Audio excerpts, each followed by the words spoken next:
وطن خودم اینجا مجبور. برادر روسیه عیشه نباشد، دلم در وطن خودم اینجا مجبور. مسافر تاجیکم من، مسافر تاجیکم من، یادی وطن کنم من، یادی مادر کنم من. فقط از تاجیکستانم برایم میرسد نور، فقط از تاجیکستانم برایم میرسد نور.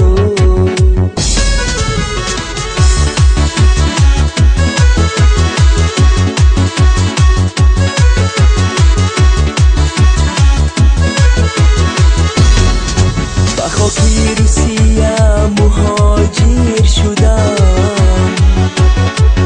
در اینجا هم منم چون زنده در گور. و دنیا از وطن بهتر نباشد،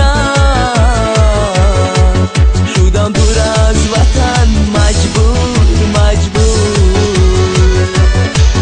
و دنیا از وطن بهتر نباشد،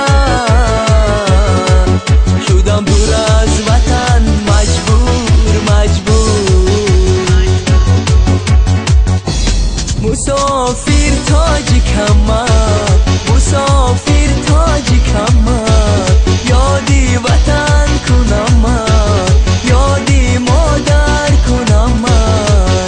فقط از تاجیکستانم برایم میرسد نور، فقط از تاجیکستانم برایم میرسد نور.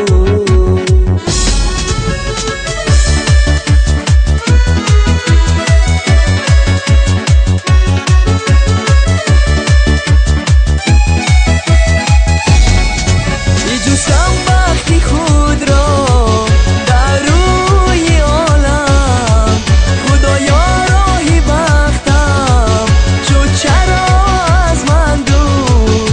دیدم هر دره را و من بیگانه گشتم، فقط از تاجیکستانم برایم میرسد نور. مسافر تاجیکم من، مسافر تاجیکم من، یادی وطن کنم من، یادی مادر کنم من. فقط از تاجیکستانم برایم میرسد نور، فقط از تاجیکستانم برایم میرسد نور.